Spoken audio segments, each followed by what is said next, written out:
家子弟异地落地生根，却不忘本。感动时刻，今天我们来到印尼。这一回呢，我们的镜头记录的是客家人汤崇元、江淼成，他们2个人开了一家客家餐厅，请来了客家师傅来掌厨，当然包括了招牌菜梅干扣肉、客家油鸡等等，每一道菜都让当地的客家人回味无穷。他们还追本溯源，找到了很多客家传统料理，深获好评。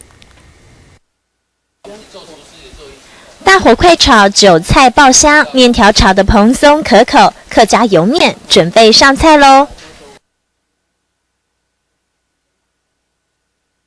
满桌的菜肴都是印尼当地的客家美食，光是看到就令人垂涎3尺，美味佳肴一道接一道。印尼的客家味烹调方法一样延续传统，有道地的梅干扣肉，也有油油亮亮的客家油鸡。别小看这油鸡，可是印尼客家人过年过节拜神祭祖不可或缺的家乡料理。你等过年的时候啊，买一个人2-3只带进去，新白只鸡啊。2位客家老板合资开设了丽园客家餐厅，为的就是让当地的客家人在这里聚首话家常，也能尝一尝家乡古早味。这里让客家人可以联系情感，也让正统的客家料理能在印尼飘香。刚好是我们几个人哈，大家是客家人，如果有贵客来，在别的地方吃，不如在我们在这边吃嘛，也是宣扬我们的这个客家的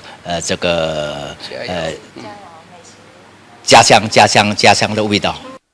用了很多印尼劳工，对于族群融合，他们也有功劳。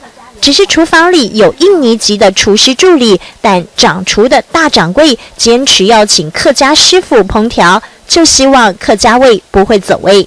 就是我们来介绍我们家乡的菜，使得他们知道我们家乡的菜也是可以见见世面的。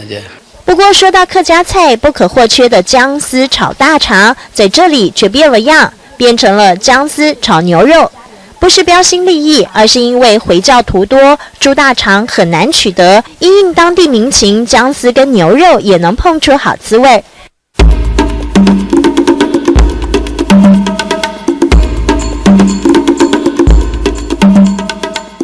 在这里，除了强调道地和传统，他们还要求追本溯源，把客家源头的料理也带进印尼。香味扑鼻，味道鲜美，总是能让大家胃口大开。汤崇元、江淼成为了理想而坚持的客家精神，让客家美食也能在印尼发扬光大。南洋暖暖的微风飘散客家浓浓的气息，是客家油鸡的熟悉，是梅干扣肉的依恋。